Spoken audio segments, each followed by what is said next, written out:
All at once, we received 6 orders. Some walnut stuff and at least 400 board feet of white oak products. Easy peasy. So we told our supplier what we needed and just waited for the lumber to arrive. Side note, a third of being a professional carpenter is picking wood up, moving it, and putting it down again. Now, when we order lumber for a job, we always get extra to sell. Keep that in mind. When the first batch of 8-quarter white oak arrived, a customer came in and bought over half of it. And we started working on the first project. Here's a quick tip on how to fill in gaps when you're doing a glue up like this.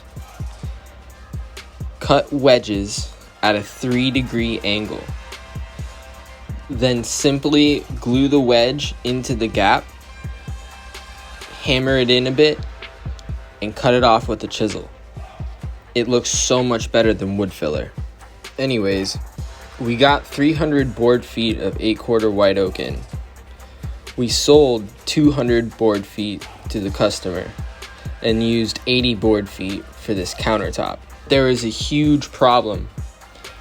We ended up paying double the amount we sold this white oak for. Here in Central Florida, white oak usually retails between $4 and $5 a board foot, and we paid wholesale $8 a board foot. According to my lumber source, this is because there is a high demand for white oak flooring in the United States and abroad. I wanted to get it. Everyone on the woodworking thing is going to be like, why would you stain it? Because that's what we're here for. Right. Right.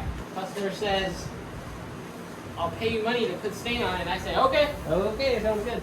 So with white oak being double the cost and having a bunch of orders for white oak, we were kind of in a pickle. So we approached all of our customers and offered them 4 options. We could either refund all of their money, they could pay the extra difference for the white oak, we could use a different wood, or we could wait for the price of white oak to drop back down.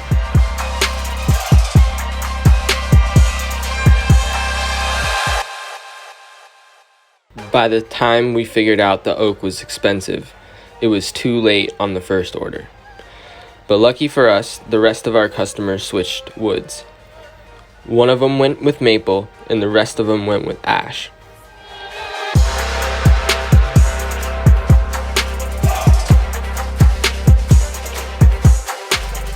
We only have a 20-inch planer. How do you think we're going to flatten these countertops? Leave your guess in the comments below. If you like carpentry videos, subscribe to the channel and stay tuned to see how all these jobs turn out.